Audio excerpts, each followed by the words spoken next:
தங்கத்தின் விலையானது தொடர்ந்து கட்டுக்கடங்காமல் உயர்ந்து கொண்டே செல்லக்கூடிய இந்த நிலை தொடர்பாக நம்மிடையே பல்வேறு சந்தேகங்கள் தொடர்ந்து எழுந்து கொண்டே இருக்கின்றன. இது அமெரிக்க வரி விதிப்பா, அல்லது போர் சூழலா, பங்குச்சந்தை வீழ்ச்சியா, அல்லது பண்டிகை காலமா, அல்லது பொதுமக்களுக்கு தங்கம் வாங்குவதில் உள்ள ஆர்வமா என்று பல்வேறு விதமான காரணங்கள் கூறப்பட்டாலும் இதுவரை இல்லாத அளவுக்கு தங்கத்தின் விலை புதிய உச்சங்களை தொடர்ந்து ஒவ்வொரு நாளும் எட்டிக்கொண்டே இருக்கக்கூடிய இந்த சூழ்நிலையில்தான் நாம் கோல்டு குரு சாந்தகுமாரிடம் இந்த தங்கத்தின் விலை திடீரென கட்டுக்கடங்காமல் உயர்ந்து கொண்டே சென்று கொண்டிருப்பதற்கு என்ன காரணம்? இதுவரை நடைபெற்ற அந்த விலை உயர்வு ஒரு 6 மாதங்களுக்கு ஒரு முறை உயரும், 3 மாதங்களுக்கு ஒரு முறை உயரும். இப்போது நாள்தோறும் புதிய புதிய உச்சத்தை தங்கத்தின் விலை உயர்வு எட்டிக்கொண்டே இருக்கிறது.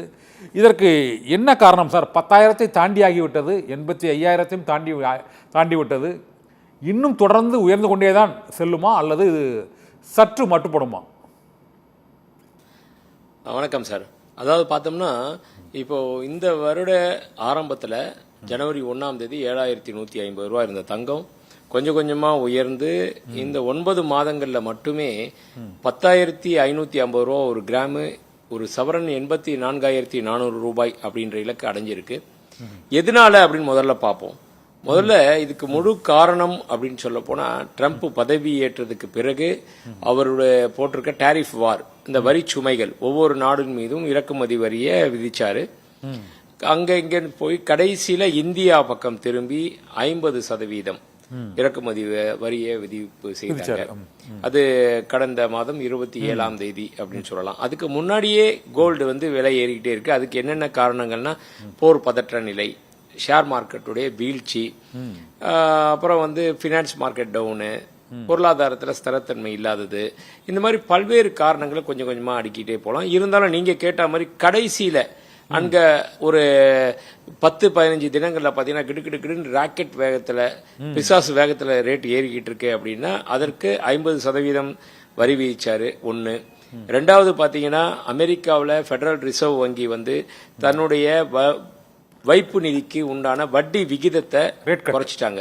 0.25% குறைச்சிருக்காங்க.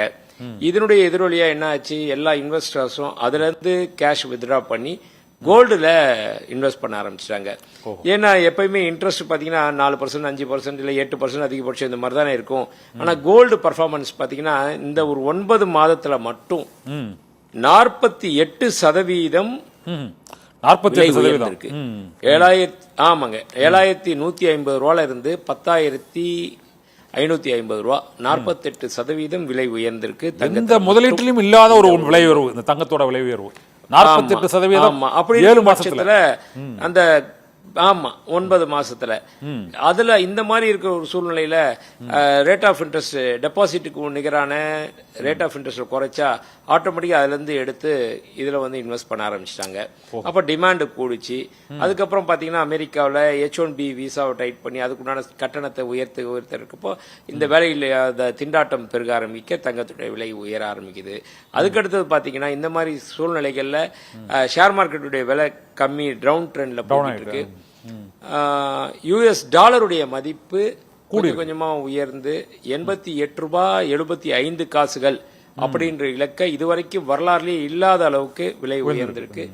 இந்திய ரூபாயுடைய மதிப்பு குறைஞ்சிக்கிட்டே இருக்கு. இது எல்லாமே பல்வேறு காரணங்கள் ஒட்டு மொத்தமா ஒரே டைம்ல வந்தனால தங்கத்தினுடைய விலை கொஞ்சம் கொஞ்சமா இல்ல, அதிகமா அப்படின்னு தான் சொல்லணும். ஸ்பீடா போய் இன்னைக்கு 84,400 ரூபாய் அப்படின்ற இலக்கை எட்டி இருக்கு. ஆமா.